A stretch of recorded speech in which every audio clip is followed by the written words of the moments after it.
He is the creator of the most successful British comedy of all time. He is Hollywood's hottest Brit with shows on 3 American networks and more appearances on Letterman than any other comedian. He holds the world record for internet downloads. He has sold 5 million DVDs worldwide and is the only British performer to write and star in The Simpsons. He has won an Emmy, 2 Golden Globes and 6 BAFTAs, and now has the fastest-selling live tour in history. So who are you going to be for us tonight? Tonight, Matthew, I'm going to be Ricky Gervais. So now I'm Mr. Midas himself, the Podfather, the phenomenon that is the king of comedy, Ricky Gervais!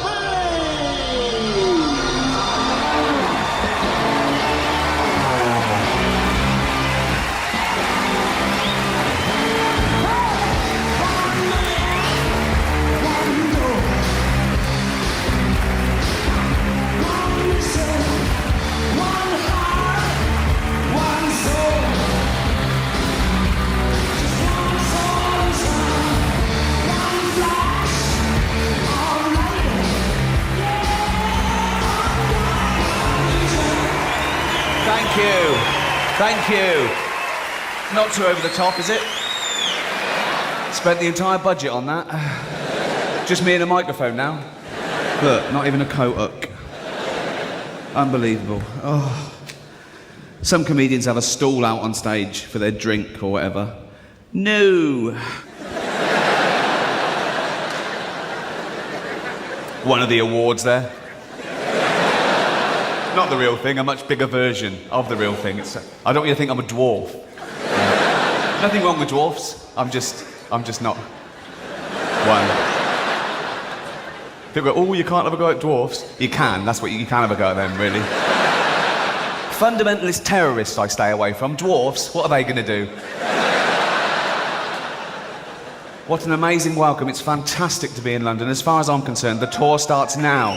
So thank you, sir. Thank you. Thank you. Well, I say the tour starts, apart from Scotland and Brighton and Birmingham. I did a few charity gigs in the year to warm up. I know what you're thinking straight away. Ricky Gervais, are you still doing stuff for charity? Shut up. What? You do too much. Oh. I don't. What? How much did I raise for cancer alone last year? It doesn't matter, mate. It doesn't. Give us a ballpark figure. Ooh. Millions, it was millions.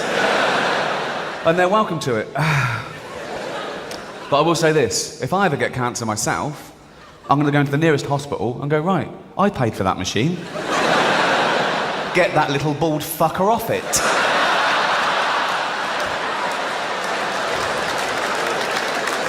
Talking of little bald fuckers, I did the teenage cancer gig, What? At the Albert Hall. Last year. I'd done it 2 years before as well. I did it in 2004, but they called again last year. We're still ill. You lasted. No, it's a great gig, and the kids with cancer getting free and everything. And you meet them afterwards and stuff. And I was doing the gig this last year, and I looked down and I recognised one of them. I thought, oh yeah, he came backstage 2 years ago. He was telling me about his illness, and he said he was 18. And that was 2 years ago, so now he must be 20. So why the fuck is he still a teenager? Do you know what I mean? Lying little shit. He wasn't lying about the cancer, he was riddled with it. It hurt him to laugh, but he shouldn't be... And I was doing the gig, and he was laughing along, and I was thinking, yeah, you laugh it up, mate. I was fuming.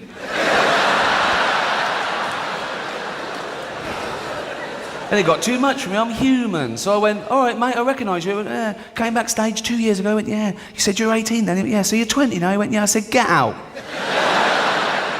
Get out. I called the security. He struggled, but he was weak. They'd worked out, you could see. Although they had trouble getting hold of him to start with, and then they got him in a... No. And his drip nearly had someone's eye out. I go, get him out. The crowd started booing. I went, hear that? They don't want to see someone like you take the piss out of me. No, it's a great gig, and it is at the Albert Hall, home to Hitler's other testicle. Hitler has only got one ball. The other is in the Albert Hall. I didn't see it, and I looked around for it, which is suspicious. If I had that, I'd have it in the foyer. On a plinth in a glass cabinet. In an egg cup. I'd love to look at that. Not in a gay way. I wouldn't be going, oh, there's a lovely bit of old bollock. I'd be going, that's the physical and symbolic embodiment of pure evil. That's Hitler's seed. Hitler has only got one ball. The other is in the Albert Hall. His mother has got the other. What did he have, 3? It doesn't make any sense at all. And why would she have that? Why would your mother keep that, really? Unless she's going, look, he's my son and I love him, but he's a wrong 'un. I know it. I don't want him breeding. I'm keeping back Hitler's testicle. Well, she wouldn't say, she'd say my Adolf's, wouldn't she? That name's died out, isn't it? No one's calling the kid Adolf. There's no little Adolfs. I don't know anyone who's got a, what's it, Adolf. No little kids going to school. Loads of Robbies and Kylies, but you don't hear the teacher doing the register. You know, Brittany here, Justin here, Adolf here. You don't.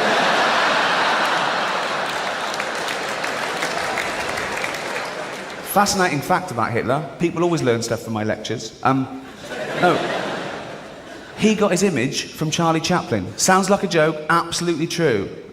Chaplin had that little moustache first, and he loved him. He absolutely loved Chaplin. He had his films flown in from Hollywood. He watched The Great Dictator twice, even though it was dissing him. He loved it. And I always wondered why, through history, only 2 people had those silly little half moustaches. He got it from him. And I think the other day he had that done, and went to see his generals as usual. Goebbels, Goering, Himmler. And he goes, all right. What? I've shaved the sides off a bit, innit? Why?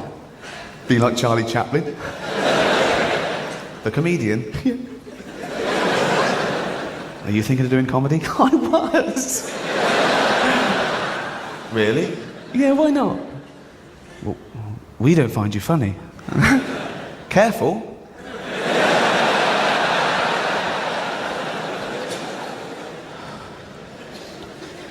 Cheers. I did a big charity gig in New York last year for autism. And like most people, my only experience of autism until recently was Dustin Hoffman's brilliant portrayal in Rain Man. But I've just got a new house, and the neighbours were coming round and poking their noses in. You know. We're doing some building work, and we need planning permission, so we're being nice to them for now, and then they can fuck off. Big gate. Fuck off. One couple's got an autistic son, and the mother was talking to me. She said, oh, this is Douglas, he's 17. He hasn't got any friends because he never goes out. So creeping, I said, well, I'll take him out. She went, really? Yeah, so I went back on the Saturday, and she went, oh, he loves the zoo. And the zoo's only about a mile from this new house. So I'm walking down the street with Douglas, and he's like this. He doesn't take his eyes off his mum all the way down. He's like that. All the way down. And she's in the doorway, and she's waving back at him, and she's crying. And eventually she sort of goes and then shuts the door. And I hailed a cab and said, right, take us to the casino.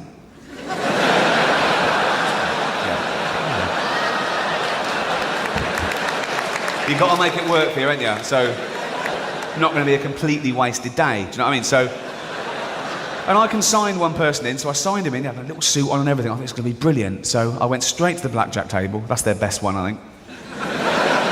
I'm not a doctor, but I think that's... they love that. They love that. I said, OK, Dougie, you know the score. Bet 2 for good and 1 for bad. Do you understand? He went, yeah. I went, brilliant. So about $1,000 down in half hour. I went, Dougie, do that thing, count the cards, know what good cards come, remember all the cards, do that thing, whatever it is, right? And tell me to bet 2 for good one. He went, yeah. Another $1,000 down. I thought, what sort of an autistic... So, I was confused. I threw some toothpicks on the carpet. I said, how many? He went, I don't know. I said, there's 7. I can see there's 7 from here. Waste of... So, I took him back home, went to the mother, there's been a mistake. He walks like Rain Man, but he's got none of that clever shit. We're building a swimming pool, live with it. Do you know what I mean? So, they better give us planning permission. If they don't, I'm going to keep the house, but I'm going to rent it out for £1 a week to some crackheads. How'd you like them as neighbours?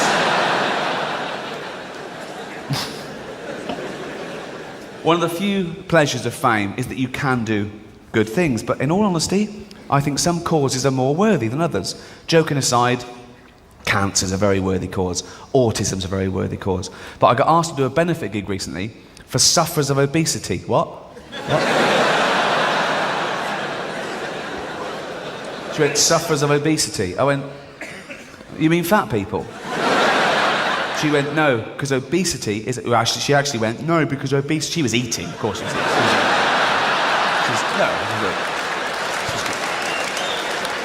She was peckish between snacks. And, no. But she said, obesity is a disease. No, it's not, is it? You just like eating, don't you? No, it's not, is it? How is that a disease? Oh, I'm so fucking ill. Oh, I'm well ill. I'm really ill. I said to her, what's the disease? She went, everything tastes good. Everything? Yeah, not salads. No, salads. Oh, it's not a disease, is it? Leprosy is a disease. Can you imagine Jesus in the temple? People come up to him in bandages going, Jesus, my face is falling off. Can't stop now, it's a fat bird and a third pie. They eat too much. That's what does it. Simple science. But they complain, don't they, fat people? They complain about the situation. They go, no. I'm getting fat. No. Aeroplane seats. They're not big enough for someone like me. No, they're not. Because if they were, we'd only get 12 fucking people on the plane. Unbelievable. It's not fair. It is fair. That's what happens. And if we're talking about fairness in aeroplanes, why is it I get the same luggage allowance as a bloke who's 40 stone? Why is that allowed? We're both allowed 32 kilograms on the plane. I want to go, no, he used up his 32 kilograms on his tits.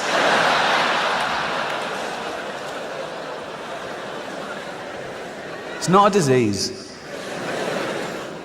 I saw a documentary about a woman who was 28 stone, right? Because she ate 10 pie and chips a day. That'll do it.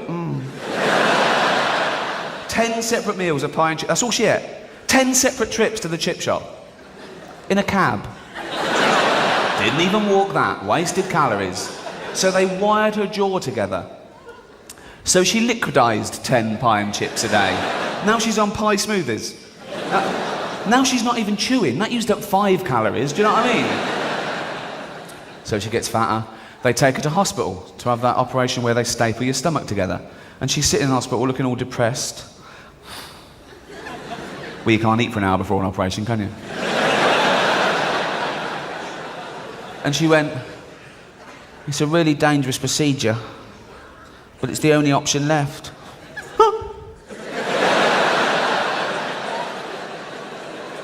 One, jogging?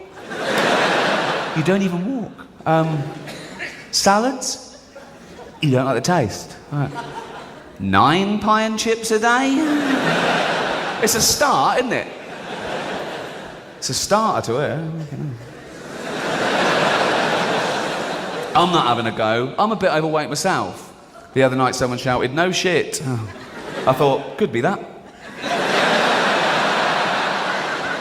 That'd be great, wouldn't it? You go to the doctor, he goes, no, you're not fat, you're constipated. I had to go to the doctor to have a medical for this tour. I've had medicals before for TV work. They check your pulse and go, yeah, fine, you're not going to die in the next 3 weeks. But I always think, what if I fail the medical? What if they say, no, you're not fit enough, you can't do the TV work? Then I see Johnny Vegas on telly and I think, I'm all right. Do you know what I mean? He's like my canary down the mine. If I'm in a restaurant, I go, do you want a pudding? I go, is Johnny Vegas still alive? I go, yeah. I go, bring it on. Okay, now.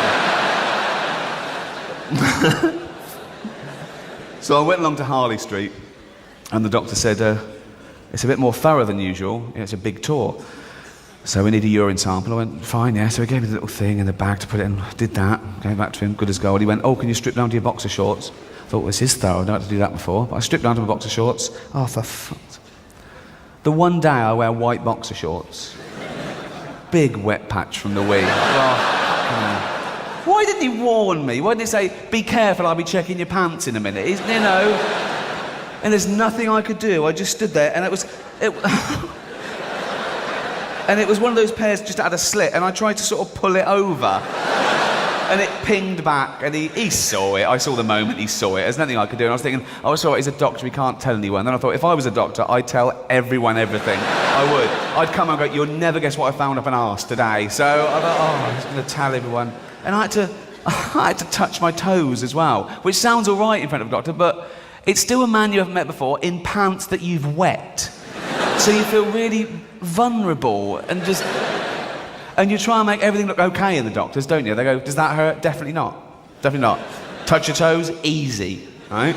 And the truth is I've got to that age where I have to make a sort of noise to get me up and down now. Do you know what I mean? That didn't happen in your 20s. 20s, bang. 30s, bang. 40s, you go, why do you do that? I think it's a warning to family and friends that they hear that and go, oh, Grandad's bending over.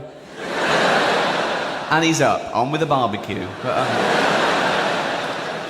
But things happen with age. But it's good and bad. I'm at that age now where it's totally acceptable for me to back in a lorry driver I've never met before. Do you know what I mean? If you're 20 and really skinny, they go, fuck off, mate. But I can go, you're all right, you're all right. Go on. Whoa! Be careful, Plod's around the corner.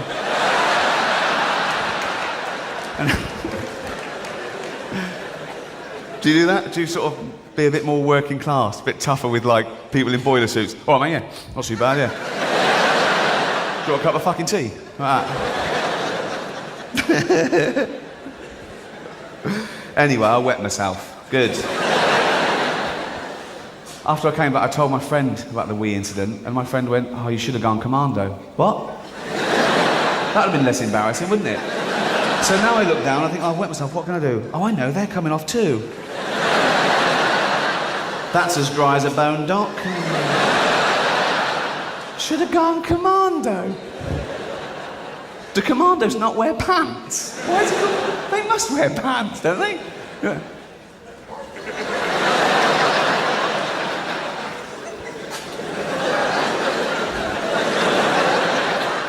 Why aren't you wearing pants?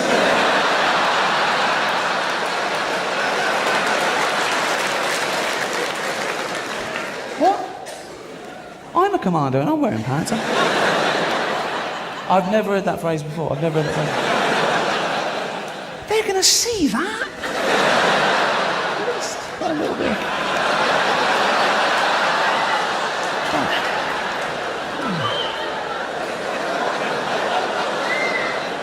Should have gone commando. But I am a little bit overweight myself, and I never worried about it before I was famous. And I'm not vainer now. It's that you read about yourself, and the papers need an adjective.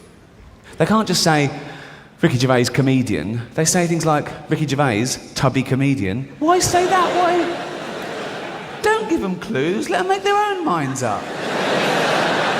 One said, rotund comic. Rotund? That's like a giant wombat. I'm not rotund. I've been referred to as a chubby funster. That's a gay porn star, isn't it? It's me, the chubby funster.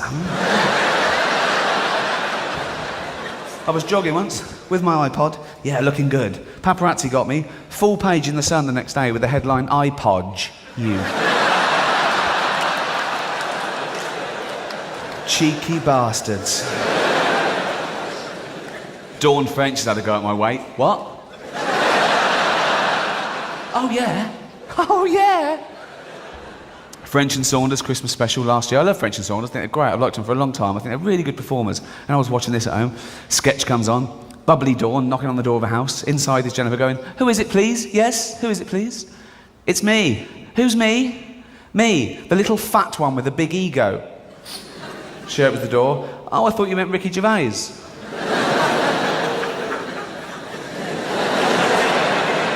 Good gag. No, it is a good gag. If you hand it out, you've got to take it. Comedians have a go, you know, it's just fine. And she's putting herself down. She's lumping us both in. You know what I mean? She's saying, we both got egos. We probably have got egos. We're performers. Although, if Dawn was here, you wouldn't be able to see that.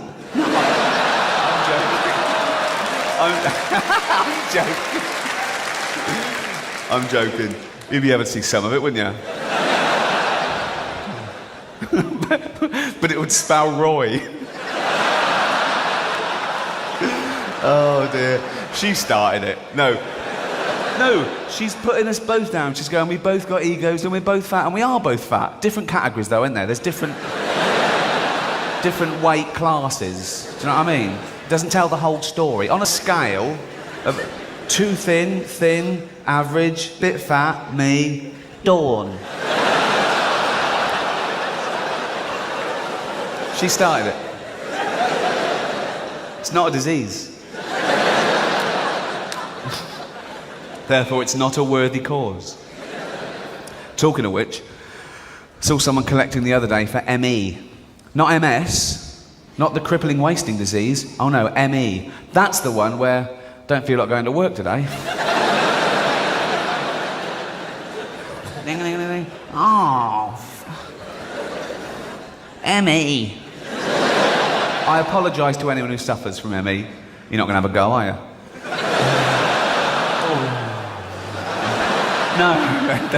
I do apologise because I've since learnt that it is a real disease. I thought it was psychosomatic, but it's physiological. And it's a very misunderstood disease as well, so it's easy to ridicule it. I suppose it's because the symptoms aren't apparent. It's not like losing a limb. They go, we're tired, and we go, well, how do we know that? And it sounds like a mollycoddling society that accepts this new disease that wasn't around 100 years ago. You know, you don't see it in third world countries. You'd never hear a starving African complaining about having ME. Do you know what I mean?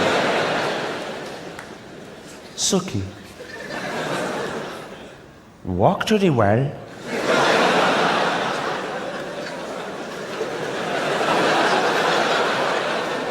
This is not racist, okay? I don't want to have my perfume contract taken away like Jade Goody. It got madder and madder, didn't it, that Celebrity Big Brother? I mean, it started off well. Opening night, H from Steps comes out as gay, and we're all meant to go, you're joking.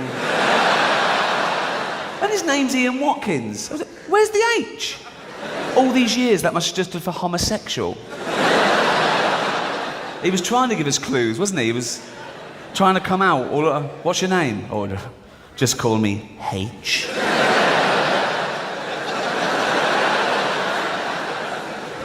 It's not racist. Sucky. What? Delicate stuff, this. One false move and I'm Jim Davidson. It's all right. It's all right. Relax, I know what I'm doing. It's the accent, isn't it? And I'm not very good at accents either. I'm trying to do Nelson Mandela. So I'll give it a bit of dignity. He's sort of high, isn't he? So he says things like, Winnie, what are you burying in the garden?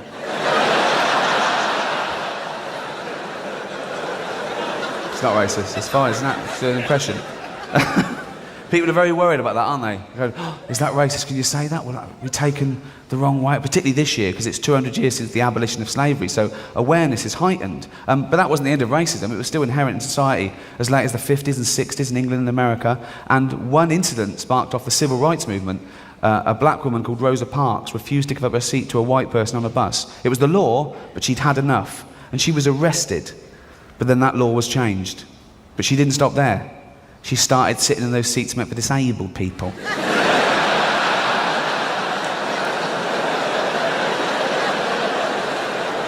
Unbelievable. Isn't it? She talked to the driver when the bus was in motion.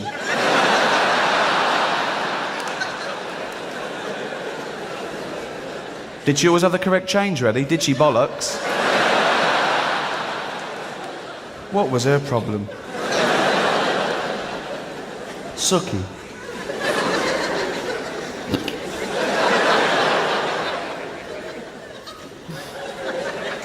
They're starving.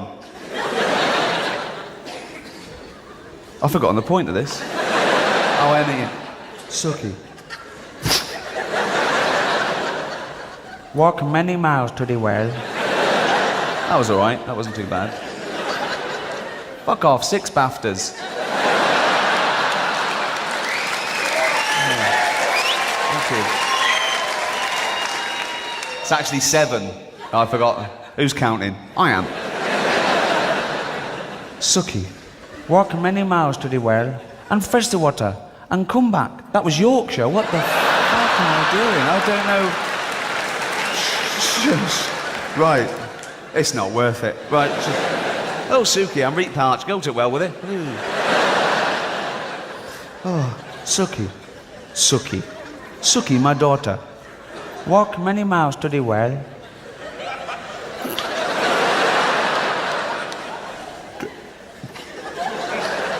Suki, walk to the well. He's trying to be casual, like it's no big thing. He doesn't know anything wrong, is he? He's just a normal day. Suki, walk to the well and fetch the water and come back. Oh, fuck that. Why is it that word? Oh, Suki. Suki. Oh, fucking hell. Suki, walk to the well and fetch the water and bring it back. So... Whoa, shut up, that was all right. Fucking hell. Oh, Jesus Christ. Right. Suki, walk to the well and fetch the water and bring it back to mash the grain. But father, I cannot walk to the well and fetch the water and bring it back to mash the grain. Suki, why can't you walk to the well and fetch the water and bring it back to mash the grain? Emmy. I told you it wasn't worth it. Oh, thank you very much. Oh, the funny side of famine. Cheers. I did do charity work before I was famous. When I worked at the Students' Union, the University of London, one of the first big charities I got involved with was the Terence Higgins Trust, the big AIDS charity. And it was mid to late 80s, and people were like, what's this new thing called AIDS? What is... I mean, it's gone from strength to strength now. It's doing brilliantly. It's gone global. So got its own day and everything. 1st of December, World AIDS Day. I don't think it'll ever pick up like Christmas. We don't do anything in our house. There's no decorations. But I discovered something. You're still learning. The first HIV virus was a combination of 2 separate viruses that combined in rhesus monkeys, and it made this rudimentary form of AIDS.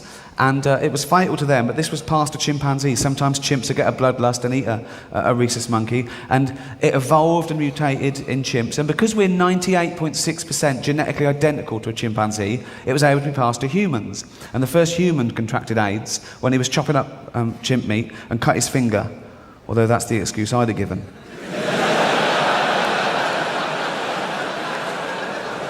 You'd have to come up with something, wouldn't you? You go to the doctor and you go, oh, I feel terrible, doc. The doctor goes, well, I'm not surprised. You go, is it ME? Worse than ME. You wish you had ME. You shouldn't be laughing about it. He's got terrible news. No, terrible doctor. You're the first human to contract AIDS. Is that bad? Can be. Still laughing. You should be... How would I got that? 2 ways. 1, you were fucking a chimp up the arse.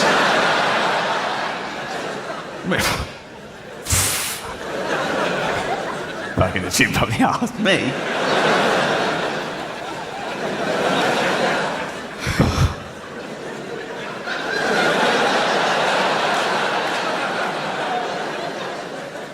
No way. How else could I have got it? Oh, I don't know, you could have been chopping a chimp up, cut your finger, that one. Choppy, chimpy finger, one. I bet he went straight out to the jungle and found that chimp and went, you gave me AIDS. Oh, what? You gave me AIDS. I gave you a blowjob. Shush. No, I got AIDS from you.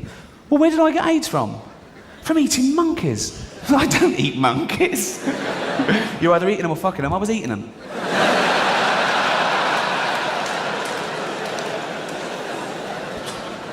That's how it happened. Always learning. Global warming. That's the big one. That's the one they're trying to get celebrities to endorse. And it is the big one, I suppose. It's the end of the world, but it can bring brilliant weather to England. Serious point though, isn't it? How would you go to Bob in Yorkshire, who's had a lovely summer, he's playing cricket and barbecuing, and you go, it's all got to stop, Bob. All got to stop. You can't drive your car anymore. You can't use aerosols because you'll eventually stress out some Eskimo. He's not going to give a fuck, is he? Sorry, that's racist. Oh, sorry. I don't know what's come over me tonight. I'm really sorry. You can't say Eskimo anymore. They want to be called Inuits. So, I don't know who's complaining. You live in snow. Who's going, oh, Gervais called us what? Oh, my blood's boiling. Which is a good thing here. No. The first Eskimos, Inuits, migrated from Asia across land masses that are no longer there, and they settled in the polar regions of northern Canada, Siberia, and Greenland. And when they got there, and the one in front went, this is all right, isn't it? Why didn't the one at the back go, what?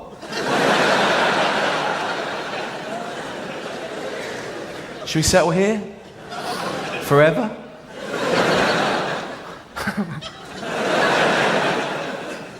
Are you serious? Yeah, why not?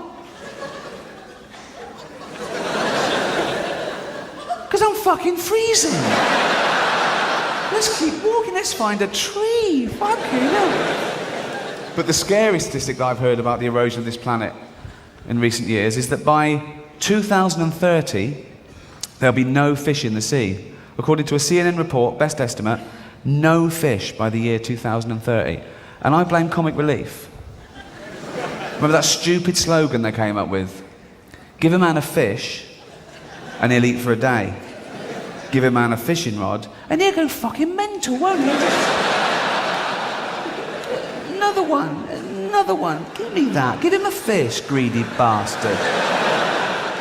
Comic Relief. Not a year goes by where Richard Curtis doesn't call me up and go, oh, Ricky, Africa's still the poorest place on the planet. It's riddled with AIDS and famine. It's war-torn. Would you like to go there? And no, it sounds fucking awful. You're really not selling it to me, Richard. Once he's called me and it wasn't about that. He offered me a part in The Vicar of Dibley. And I said, tell me about this Africa trip again. Oh, she started it. It's not a disease.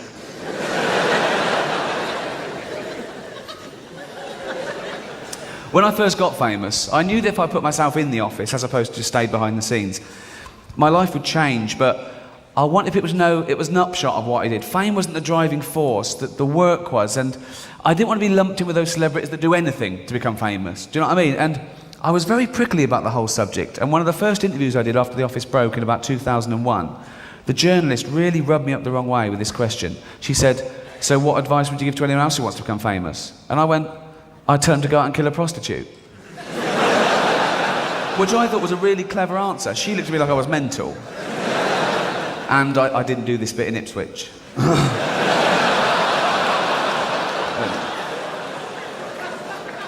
A local paper called me from Ipswich, and she went, are you worried about offending people? I went, well, yeah, because it's not the point of what I do. And she went, no, but the joke's about the Ipswich murder. I went, it's not a joke about the Ipswich murder. That's a true anecdote. I really said that to a journalist, and it happened 6 years before the Ipswich murders, which ruined her angle a little bit. And she actually went, oh, did you hear about the Ipswich murders, and that's what reminded you? I went, no. It's nothing to do with murder, it's a slight on fame. It's like going, well, if you just want to become famous, do something horrendous. That was, and I explained it to her, and she went, oh, well, thanks very much. So the next day, she went with the headline, Ricky Gervais apologises for sick joke. I thought, what are the rules? I've explained it to her, and she does these vox pops and this whole sort of string of Chinese whispers. Oh, that's racist. I'm so sorry about this. I don't know what's come over me. Suggesting that Chinese people can't whisper. Sorry about that. That would be a strange racial trait, wouldn't it? Bigots getting hold of that one, going, the trouble with the Chinese is they can't fucking whisper. What? They can't whisper. Of course they can. They can't. The Chinese cannot whisper. Watch this. Chang, whisper to me. Hello! Oh, for fuck's sake. Shouting hero must be racist. Come on. On the same day, The Sun published a picture of Jade Goody with the caption, racist scum. They published a picture of that Chinese snooker player with the caption, pot noodle.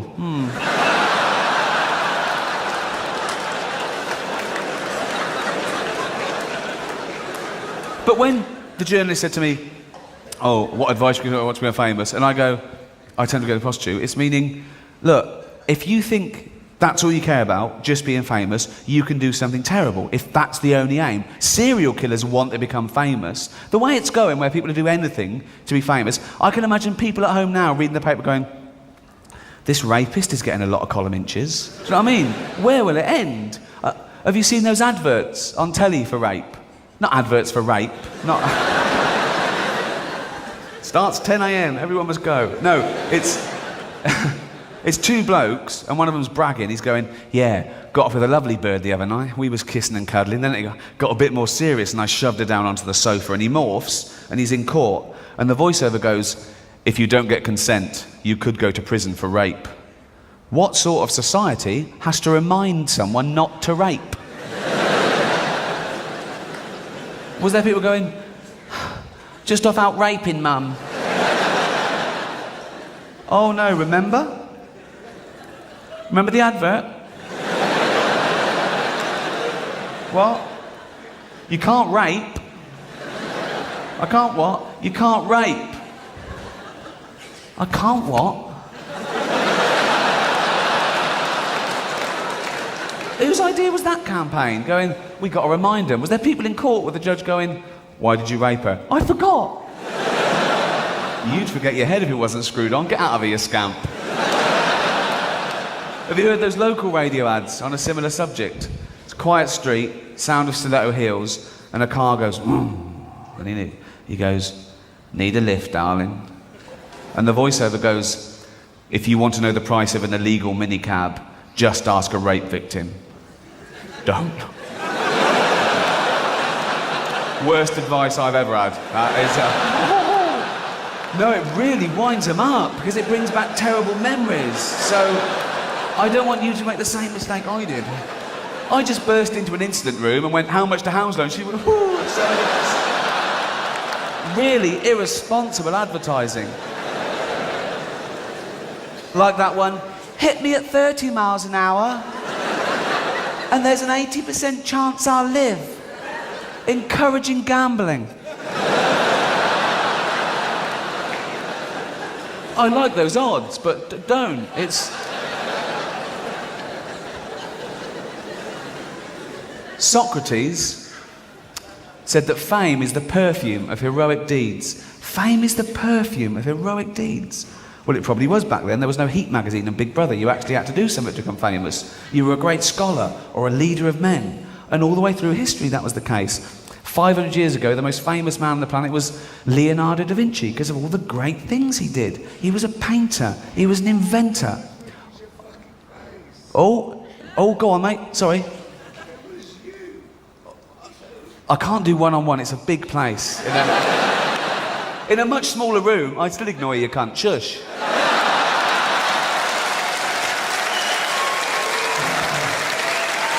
Yeah, Leonardo da Vinci. It really annoys me when you hear these people go, you know Leonardo da Vinci? Yeah, he invented the helicopter. No. Yeah. 500 years ago he invented the helicopter. No, he didn't invent the helicopter. Doing a sketch of something and going, this'll fly, isn't inventing anything. I think back then he'd have folded under questioning, so I go, wow, how should it fly exactly?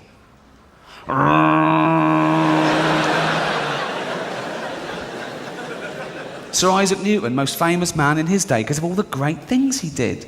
The laws of motion, discoverer of gravity. I was talking to Carl Pilkington. Yeah, he's a different sort of genius to those. And we got onto science and stuff, and he was going, who's the best, who's this and that? And I said, well, I suppose Isaac Newton's generally considered the father of modern physics. And he went, what was so good about him? I went, well, he did the laws of motion. I went, he discovered gravity. Carl went, what? I went, he discovered gravity. Carl went, it wasn't a problem. I went, what? He went, we weren't all floating about, were we? I went, no, listen. No, the story goes, Isaac was sitting under a tree one day, and an apple hit him on the head, and Carl went, why wasn't he at work? On the subject of fame, right? Did you see Celebrity Love Island last year when Bianca Gascoigne said her all-time hero was Callum Best? And we were talking about this the next day with Carl and my other friend Glyn, and Glyn went, Callum Best? But he's only famous because of who his dad was. And Carl went, yeah, but you could say the same about Jesus.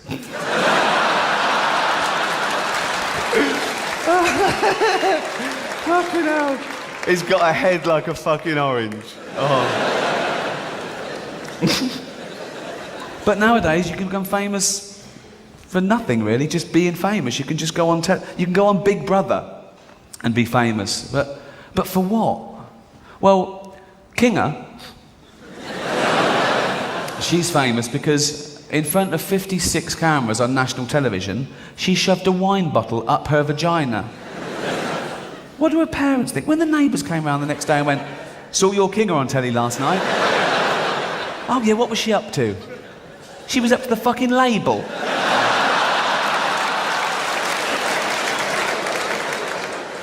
Nadia, first transsexual winner. That record's safe, I think. She went in there for slightly different reasons. Hers wasn't fame per se. Hers was affirmation, really. She wanted to prove something to herself and the rest of the world. And she didn't tell the other housemates she was born a man. She wanted to see if they believed she was a real woman. And they did, to be fair. I remember the blokes talking up behind her back one night and they were going, that Nadia's a ugly woman.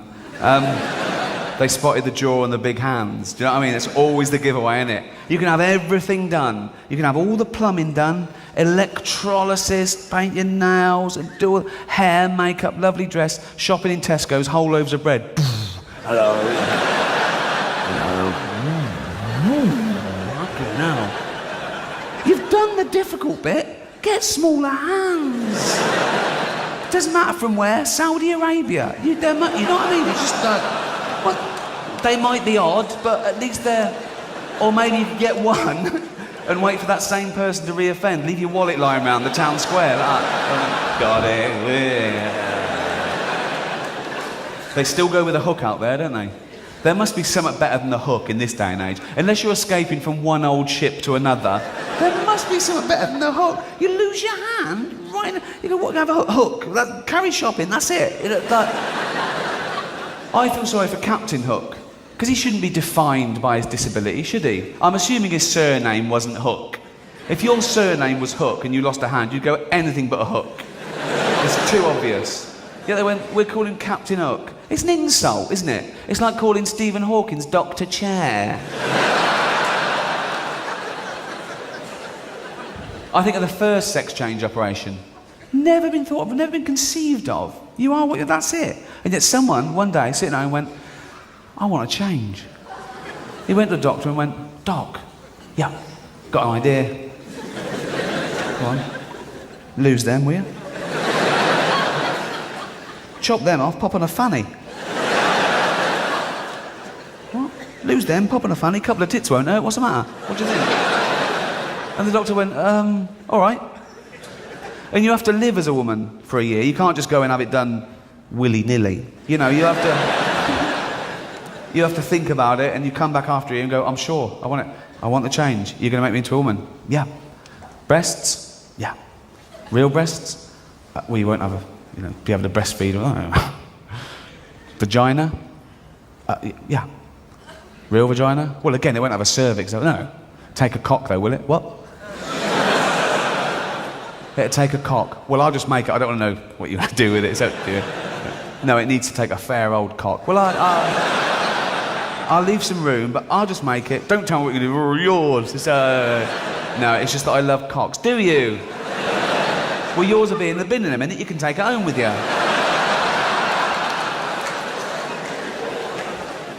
Do you think they'd take it home with them? I would. Pop it under the pillow for the knob fairy. That must be worth a bit, mustn't it? One of the traumas of becoming famous was owning your reputation. It's still the most important thing to anyone, whatever walk of life, in whatever status, whatever you do, owning your reputation. And I think of all those people who did all that great work, then someone just started a terrible rumour about them, like Richard Gere. Someone just said one day, he shoves gerbils up his arse. Why would he do that? He was in Pretty Woman. Would he leave the set, go home and go, oh, Julia Roberts is lovely, but I shove a gerbil on the arse? Why would he? And even if he did, how would we know about it? Wouldn't you keep that pretty close to your chest? You know what I mean? What did you do? Sidle up to a journalist and go, keep this under your hat? I like to shove gerbils up my arse. Nervous. Or did the pet shop man phone the paper and go, Richard Gere was just in here and bought a gerbil, so probably going to shove it up his arse? Can I have 100 quid? It's just, of course he doesn't shove gerbils up his arse. I know that, but these things go in, and I know that's rubbish. But if I was to meet him, if I was round his house, and I was going, oh, nice to meet you, and he had a gerbil, I'd double take. And he'd see me, he'd go, what? I go, nothing, just a gerbil. He'd go, yeah. I go, a pet. He'd go, exactly. I go, oh. But when he went to the kitchen, I'd have to check. Go, tea, yeah, milk, no sugar. And I'd creep over, I'd lift up the lid, get the little guy out. You'd have to check. That is the only way you can check, really, because they can't grasp your... It's the perfect crime, really. They can't, you know what I mean? They can't call Esther Ranson, he's touching me again, so... Do you remember the one about Mark Ullman? Rushed to hospital with cramps, gave him a stomach pump, and found 10 different types of semen in his stomach. What doctor's this? I hope you feel better tomorrow, Mark. Let's have a look. 1. That's a different one. Who's counting the stomach sperm? Who's got... And the rumour that went with it, to sort of validate the story, was that Mark had just taken a lineup of sailors. What sailors were these? They get out of Portsmouth and go, oh... Gotta dance. Ah. Been at sea for 2 years, my bollocks are bulging. I need a woman. No, I don't. Here comes soft sell. That'll do fine. But you're always in the paper if you're famous. It's never that bad. The last thing that annoyed me even slightly was the Sun called up and said, oh, we know what house you've bought. I went, yeah. I said, we're going to show pictures of it tomorrow. I said, why are you going to do that? And they went, well, we're going to be nice about it. And I thought, well, they could have just done it, but they've warned me and keep on side, and I've got a good relationship, I think. And I went, oh, okay. I said, but don't say where it is and don't say how much it is. So I did it the next day and went, it's in Hampstead and it cost $2.5 million. Which really annoyed me, because it cost $3.5 million. And when you put in for planning permission, you put in, do a swimming pool, put that in, that's public record. No one told me, so it just appeared in 2 papers the next day, right? But even though they had the same little bit of information, they embellished in completely different ways, right? And the first paper went with, Gervais is in hot water with the neighbours, right? They fear my swimming pool's going to be so big that London's going to cave in, right? The second one went with Gervais is a splash with the neighbours. They love me, right? And this is an example I have to sort of like fill column inches and sort of make... It's quite sweet, really. Gervais forked out more than $2 million for the house in September. He is said to want to settle down with his girlfriend of 20 years. That's settled enough, isn't it? Leaving the wild lifestyle behind him. Now, you're not to know this, but I am usually in my pyjamas by 6 p.m. I come home from work, the telly goes on, the pyjamas go on. Even if there's company, it's, you know what I mean, my house, my rules, pyjamas on. And if we've got, relatives around, Jane says, oh, not the ones with the holes in, that's all she asks. Do you know what I mean? You don't need your mother-in-law, when you bend over, it's like the last chicken in the window going, he's got a tumour. You know what I mean? It's just, no. But you don't want to throw them away. The pyjamas, they get nicer with age. They get soft, don't they? And they fit you just right. No one's going to see them.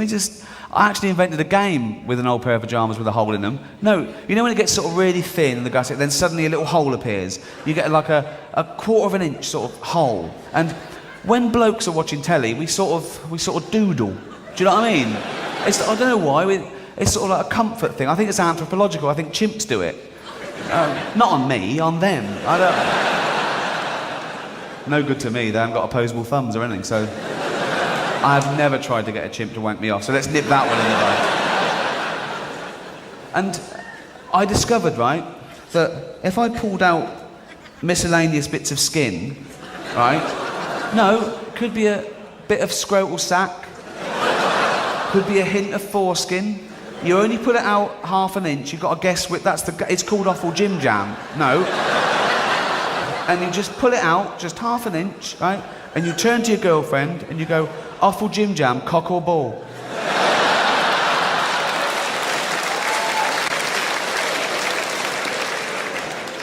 It might be genius. I'm thinking of selling that to Waddingtons.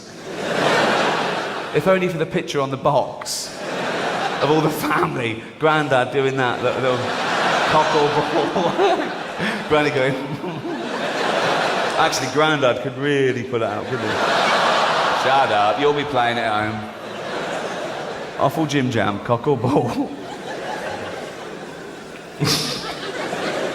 But the trouble about rumour is, if it's written down, someone will believe it. You could have the most far-fetched, made-up, impossible, illogical bollocks. And if it's in print, someone will believe it. Just look at the Bible.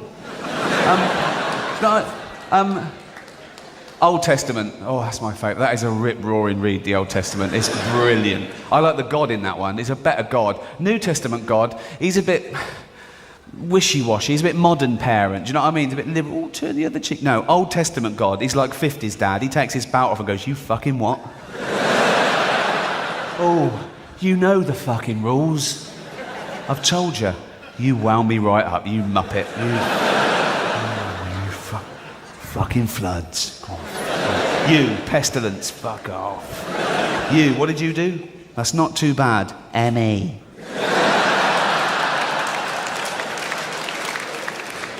I've been an atheist since I was about 8 or 9, and when I went to secondary school, by then I knew about natural selection, the Big Bang Theory, carbon dating, and the Earth was 4 billion years old, and so my poor RE teacher, I was the bane of his life. And looking back, he was a bit thick, right? He was one of those teachers that I thought, oh, fuck it, I'll just keep my head down. You know what I mean? He came in on a motorbike and played table tennis all day with the div kids just to keep, you know what I mean? You know the sort, don't you? And he hated me. He hated me because I was smart and I wouldn't let him get away with any bollocks, right? So when he said things like, and God made the heaven and the earth in 6 days, and the earth is 5,000 years old. Oh, no, it isn't. No, it's 4 billion years old. Why? How could he do that? God can do anything. Well, why did he do it in 6? Why did he do it in 5? Let's push him a little bit. Let's, you know. And he was saying that everything that happens, God does. He's done everything. Everything that happens, he means to happen. He's on top of it. He's everywhere. And everything he does is good. And I went, well, that's clearly not true either. Why are newborn babies taken from their parents? They're innocent. Why are some people born into abject poverty? And he went, because God moves in mysterious ways. That is the theological equivalent of going, look over there. Ooh. It's not an answer, is it? We swear on the Bible in a court of law, still. And if the judge was to say to you, how do you account for the fact you say you're home asleep at midnight, but we found your DNA at the scene of the crime? And you went, I move in mysterious ways. Good night, it won't wash. This is how stupid this teacher was. A kid asked him, he said, sir, why do we swear on the Bible in a court of law? Clearly, the answer is, if you believe in God, if that's your God, you believe in him, you believe he's watching you, you get a guilt trip, you don't lie. He hadn't worked that out. So thinking on his feet, he said, because every law of the land is mentioned in the Bible. I went, no, it isn't. No, it isn't. He went, no, it is. Somewhere in the Bible, every law of this land is mentioned. I went, what, even video piracy, you fucking... One critic, who I know is religious, said, oh, Gervais deconstructs the Bible. That's too easy. I'm thinking, well, it shouldn't be. If you believe in that, you think it's a serious doctrine, it shouldn't be too easy to deconstruct. You can't do it with a maths book. You can't look through a book and go, listen to this. Listen to go, oh. The shortest distance between 2 points is a straight line. What cunt wrote that? He said that God is everywhere and in everything. He's solidly through the universe. And I came prepared. I thought, this'll end it. I came in like a little smart ass and went, sir, is God in a vacuum, which has been scientifically proved to have nothing in it? He went, yep. That's it. I thought, well, I can't win then. So I started saying, is he up my arse? Is he up your arse? The clever stuff hadn't worked. I was going, sir, is God up all our arses? Including Richard Gere's. It must be crowded up there, mustn't it? The New Testament is founded on the belief that Jesus is half man, half God, born of a virgin womb. And I think that particular little rumour came about with Mary on the back foot. Awkward questions about the old pregnancy from Joseph. You're pregnant? You haven't been... No way. Well, how could this have happened then? 2 ways. One... I know. Remember when I was washing in the Sea of Galilee? And I splashed up some spunky water? No? Spunky water.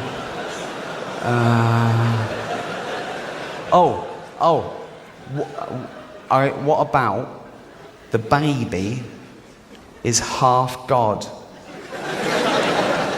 And everyone went, yeah, right. But everyone's entitled to their opinion. And if you believe in God, you're wrong. Everyone is entitled to their opinion. You never see that as much when you're famous. Everyone tells you their opinion. You don't ask, but they tell you anyway. And 99% of the time, it's all good. But a few weeks ago, I was writing with Steve Merchant, and we had a break for lunch, and we went to a sandwich shop just in central London. I got my sandwich. I was waiting outside the shop. Steve was still inside, haggling. Oh, Jesus. And I was pretending to be busy on the phone, texting and that, and people were walking past, and it was fine. They were just going, oh, it's bloke from the office. Oh, yeah. I go, oh, look, what's his name? Oh, yeah. You having a laugh? Except one bloke who went like this.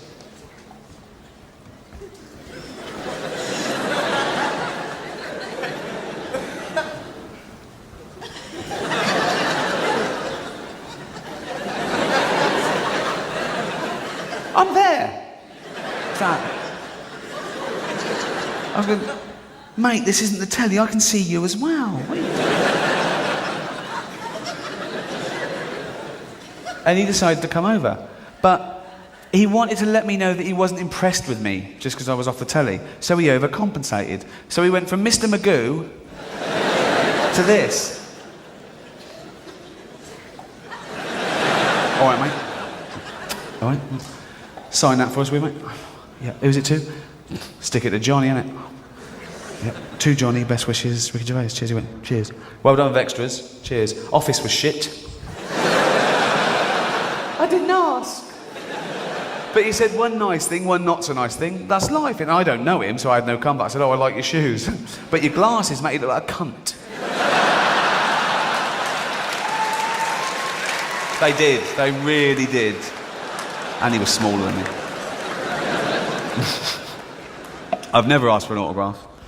I remember when I worked at the Students' Union, we got a royal visit from Princess Anne. And I knew what would happen, and I was totally right. Because I was one of the managers, I had to do the meet and greet with about 6 others. And she came in, and she went, what's your name? Ricky Gervais. What do you do? I'm the entertainment manager. Oh, good. What's your name? David. What do you do? I'm the bars manager. Oh, good. And down the line and out. And yet, on the day, all the women in the office were going, oh my God, you're going to meet the princess. Oh my God, what are you going to do? Oh God, what's going to happen? What's the best they thought could happen in that scenario? She's going to come in and go, what's your name? Ricky Gervais. What do you do? I'm the entertainment manager. Wow, this has been fucking brilliant. Do you want a castle? My dad was a labourer all his life, right? And in the mid-70s, about 1976, he worked on this big construction. It was building a headquarters for an American building firm that was coming over to England called Metal Box. And it was big news in the Redden and Berkshire area because it was going to give jobs to like 3,500 people. So it's to be opened by the Queen herself. And knowing this, they had site visits and they had to do all this stuff. And my dad was telling me they had to build a special standalone toilet, never to be used apart from the Queen's visit, which put an extra £10,000 on budget, which by today's standards is about £80,000. So the day comes, he goes to work, the visit happens, he comes home from work, I run up to him and I go, "How did it go?" And he went, "She didn't even use it." Gutted. I think of all the neighbours, they're going, "She's going to the toilet, she's going to the toilet." And she goes, "I'm off." And I go, "No, Queen, built a toilet." Have a quick shit. Proper famous. Most recognisable face on the planet Earth, the Queen of England. Must be awful. I mean, just worrying about things like that. Public toilets. I'd hold it in all day. I hate public toilets. They're the worst places on earth. And I don't just mean the ones in town centres underground where you have to get past paedophiles and tramps. I mean, you can be in quite a nice pub, can't you? Velvet seats, oil paintings, white wine, Vivaldi on the jukebox. Oh, yeah. Good conversation. Well, of course, Kierkegaard was an absolute genius. Just goes to Lou. What the fuck? Piss, just piss everywhere. Who out there has done this? And it's an inch of piss. That can't be just drips. That would be 1,000 years of drips. Someone in a cravat's coming and going, "Fuck it." And so you're in there and you think, "Oh my God, the inch of... it doesn't matter on the shoe, but don't let it go through to the sock. I can't stand it. Oh, other people's pissy sock. That's the evening over as far as..."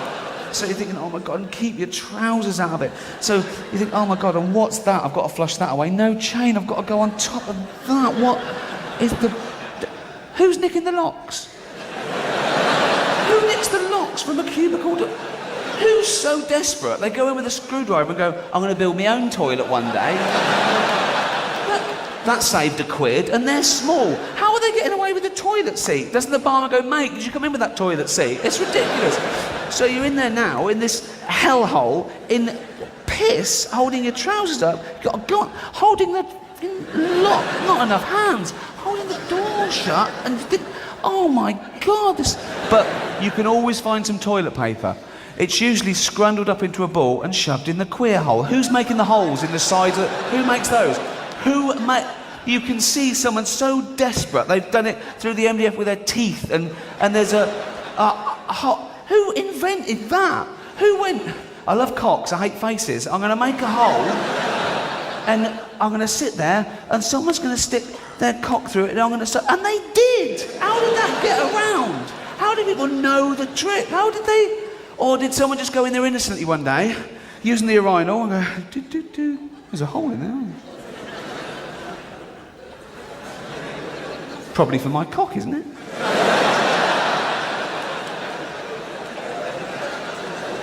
Yes, it is. I don't know how these things start.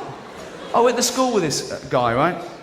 He was a div kid. No, he was. I talk about him on my other 2 stand-up shows. His name was David Beasley. He's the one that said, if you get captured by cannibals, when they're cooking you in the pot, they show you pornographic pictures so you get an erection and there's more meat to go round. Oh. But he told me a very funny story as well. There was a scandal in this sort of neighbourhood. A guy a few doors away from him that was older than him, an older boy, had got done for lewd behaviour. He was cottaging. He was a gay guy, and he'd gone down to this public toilet in Cemetery Junction, which is an area of Reading, and he'd gone into this cubicle, got the hole there, and he was waiting. People were coming in and out.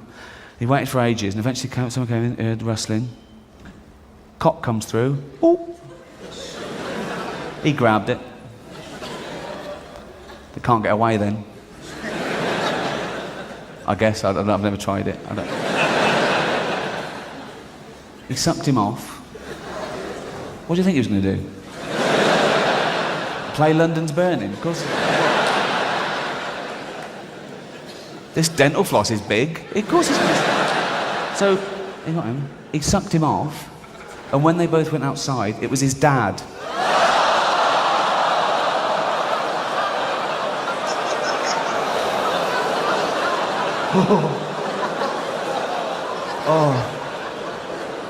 All the Colgate in the world would never get rid of that, would it?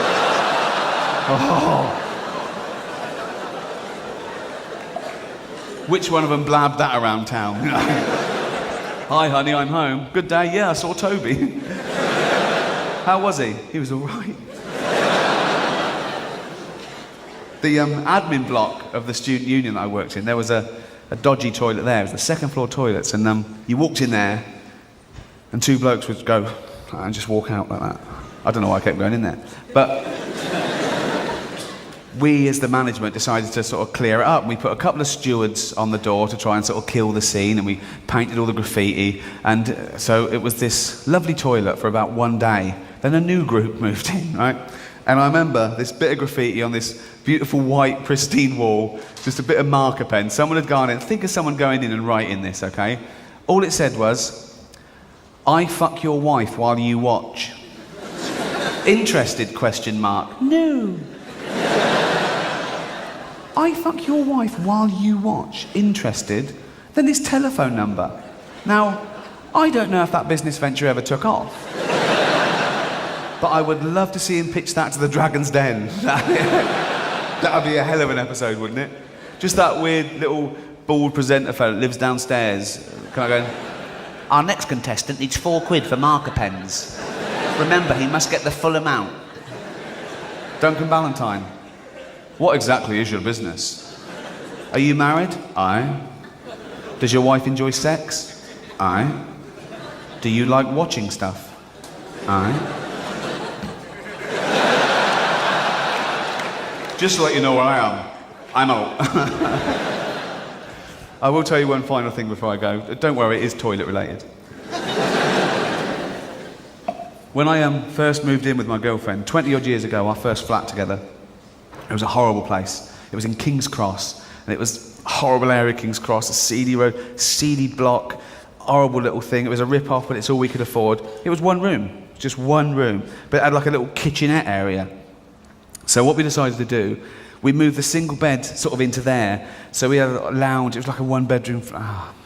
So at night, we're in a space this big.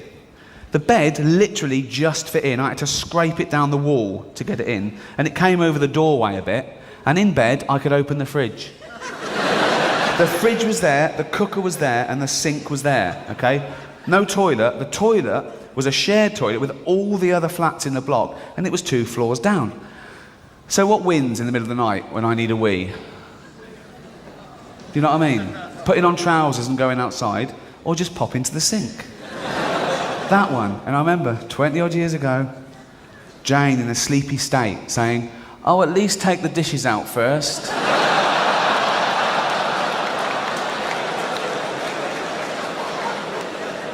I didn't. I used to get hold of the bottom plate and lift them all up and wee straight down the plug hole. You've been fantastic. Thank you so much. Thank you.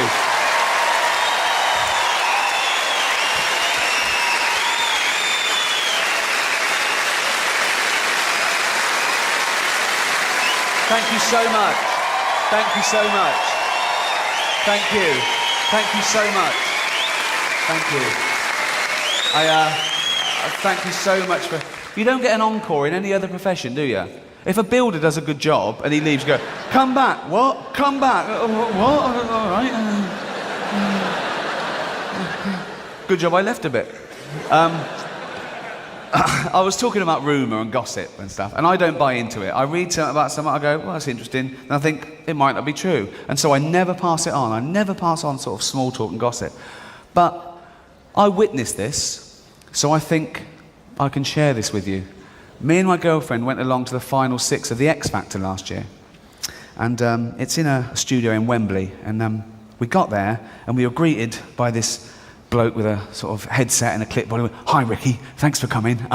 There's some other celebrities in." "Oh, for fuck's sake." I said, can I just go right at the back?" He went, "Yeah, sure." Went at the back with the other celebrities. So it was fine. We were right at the back with my girlfriend there, me was there. About a yard away, Chris Tarrant and his daughter, and in front of them, Aldo Zilli, the chef, and his wife. And they stand you up when each act comes on, and you clap, and that's it. But I don't know if Chris and Aldo had met before that evening, but they were getting on like a house on fire. They were, honestly, Aldo kept looking round, Chris was making him laugh, they were having a laugh, they were standing up, they were dancing along. Chris had his best sort of lilac jacket on, he's pushed it right up to the elbows like that. Yeah.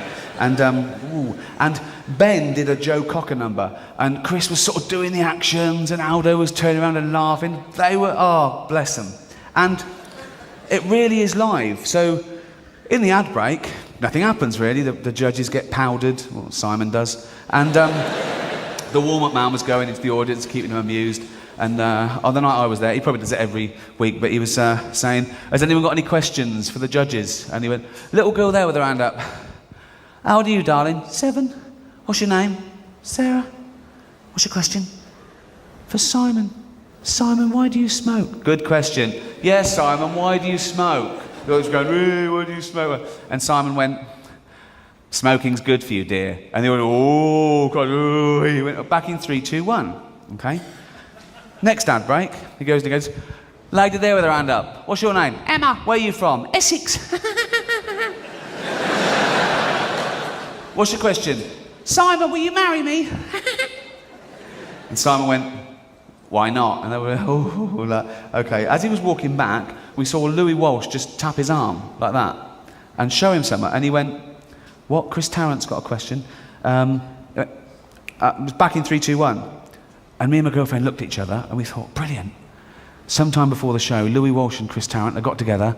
Chris is going to ask a question. It's going to be a cheeky question to the judges. They're going to love it. The audience are going to love it. They're going to carry him down the street and he's going to be back. So, third ad break.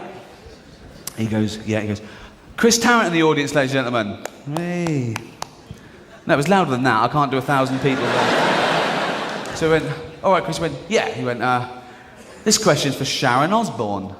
You obviously married a very intelligent, articulate man in Aussie. That's as far as he gets. Because Sharon thinks he's going to have a go. So it goes like this. People are looking over it and goes, you obviously married a very intelligent man. Sharon puts her head up like that, looks at him and goes, fuck you, Tarrant.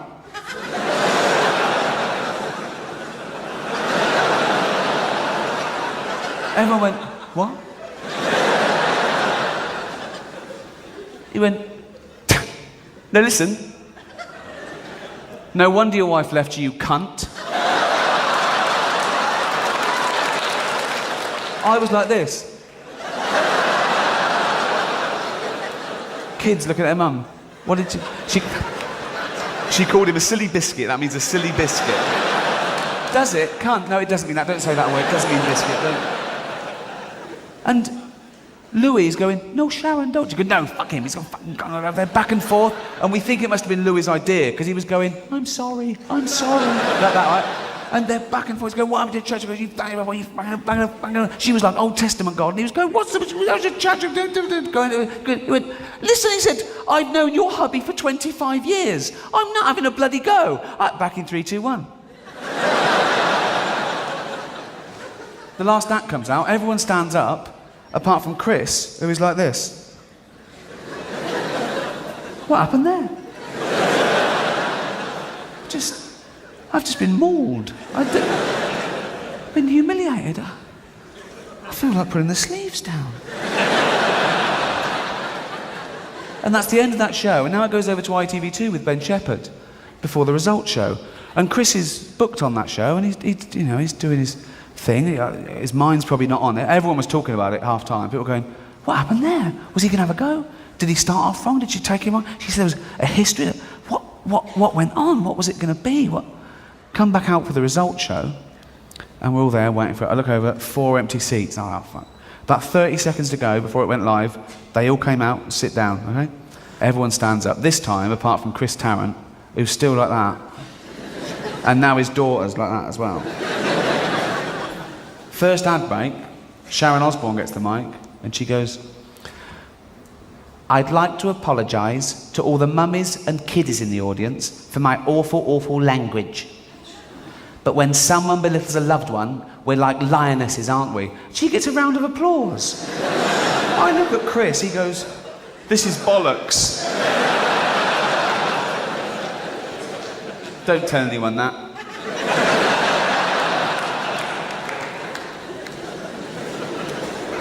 You've been fantastic. It's great to, as I say, be in London. I ended the regional tour with a gig at the Castle, at Edinburgh Castle, and I was really worried about that because it was 8,000 people. People were going, oh, he shouldn't be at the Fringe. And I thought, oh, I'm going to get a real slugging when the reviews come out. But they were all great, apart from one.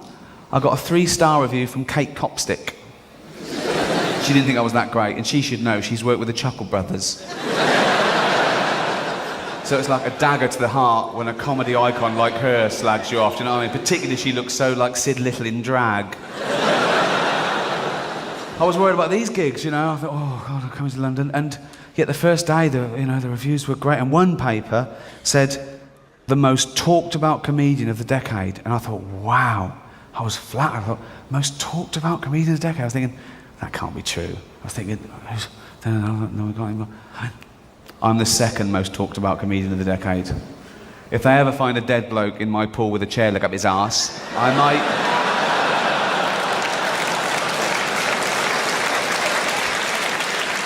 Until then, I'm happy with the number 2 slot. Not a euphemism.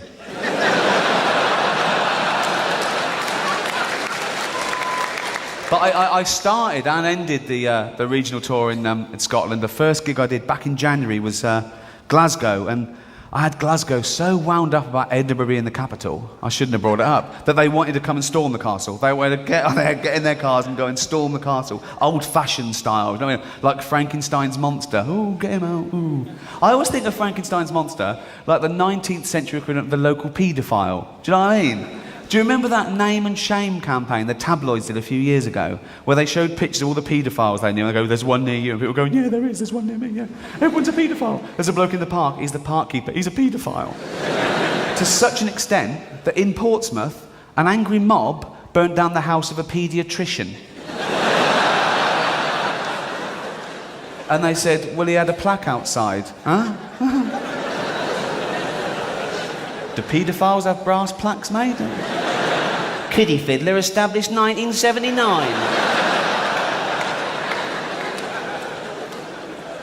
My friend said, oh, you shouldn't start the tour in Scotland. They hate the English. I went, that's a cliche. He went, no, it's true. Also, it's true that all Scottish people are just alcoholics. I went, bollocks. Loads of them are smackheads as well now. You've been fantastic. Thank you so much. Thank you so much. Thank you. Thank you. Thank you. Thank you. Thank you.